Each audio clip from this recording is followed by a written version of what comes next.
Hey guys, what's going on? This is Pants R Dragon, and today I want to be doing the top 5 best top laners for solo queue. So in this patch, Fervor got nerfed, Poppy was released this patch, although she's not that great. Mundo has been nerfed, Hecarim isn't so slippery anymore and got a base health nerf, Riven gets a little buff, and the Cutting Tree itself got a pretty big buff. And we also didn't do this for patch 5.23, so we're gonna do it for patch 5.24. And so, with all that being said, let's get started.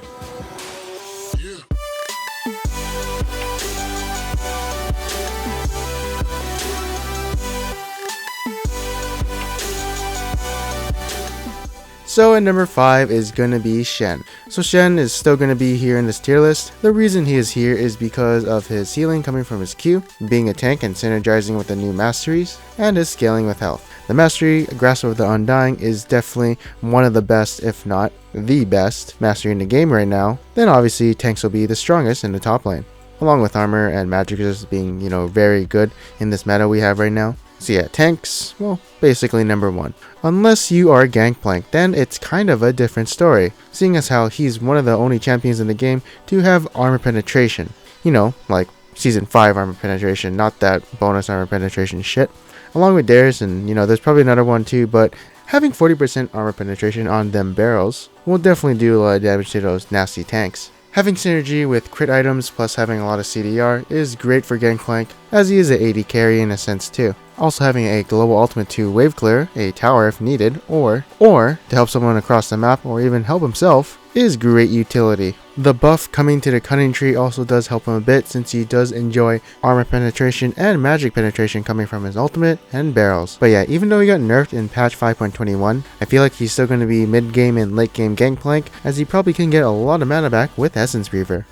Next up we have Mundo. So Mundo is a jungler and also can be played top, although I feel like he's probably the best jungler at the moment still. Regardless, he becomes a mega tank in mid game and late game, and his laning phase is not so bad since he can use the masteries to his advantage, and also a bunch of buffs were given to him in Season 5, especially the big buff which enhances his next auto attack coming from his E, was pretty huge for trading with the enemy. Like when they actually did that buff, he was actually really strong. A lot of people were playing him in the top lane again, and now in preseason or season 6 he's just better because of the masteries.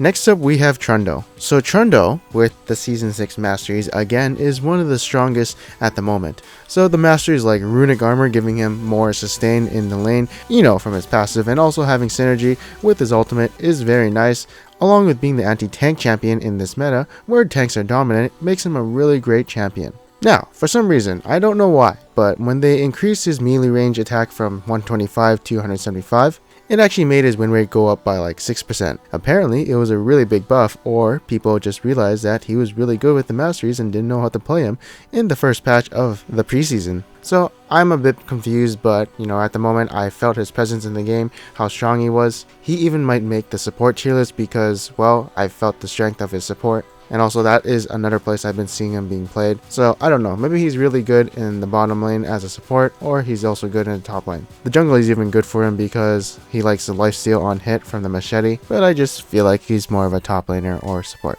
Next up at number 1 is going to be Malphite. So it can be argued that he, Trundle, and Mundo could be number 1, but I think in terms of, being the armor king, Malphite is going to be the winner. He doesn't have as much synergy as, say, Trundle or Mundo with the masteries, but, I feel like, Mundo's more of a jungler, though Trundle is a counter to him because he's a tank. Trundle to me is still fairly new because I feel like a lot of high elo players in the top lane aren't really using him yet. They don't really know his power, and they'd rather be going with these like Season 5 power picks like Malphite and stuff like that. So I do see him more often than Trundle.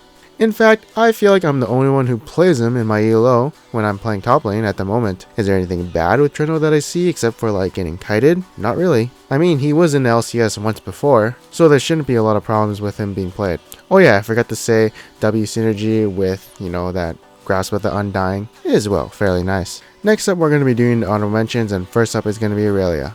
So I think she does like the Resolve Mastery Tree because it has synergy with her W and R, the runic shield. And so that is very useful to her as she will be sustaining a lot. Also, Gunther's Rage Blade is nice with her, though I think the better build might be going to Trinity Force and maybe just pure tank. And also, since Trinity Force did get nerfed in preseason, she is a little bit weaker than before.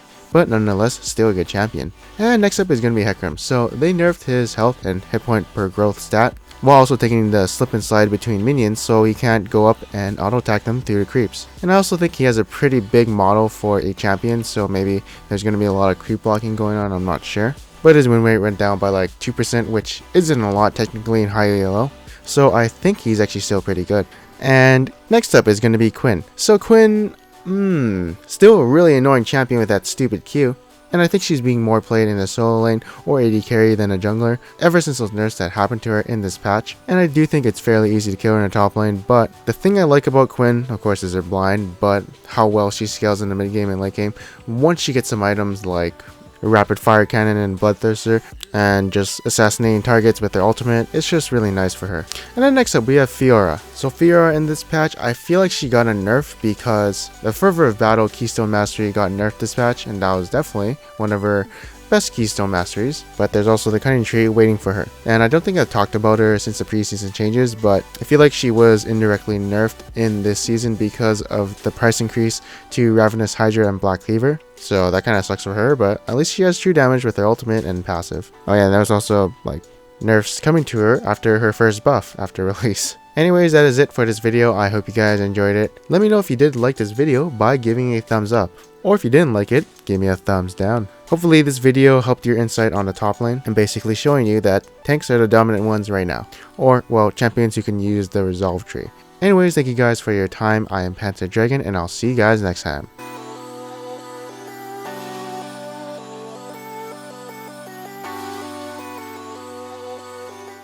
Yo, let's fucking fight. What the fuck is what?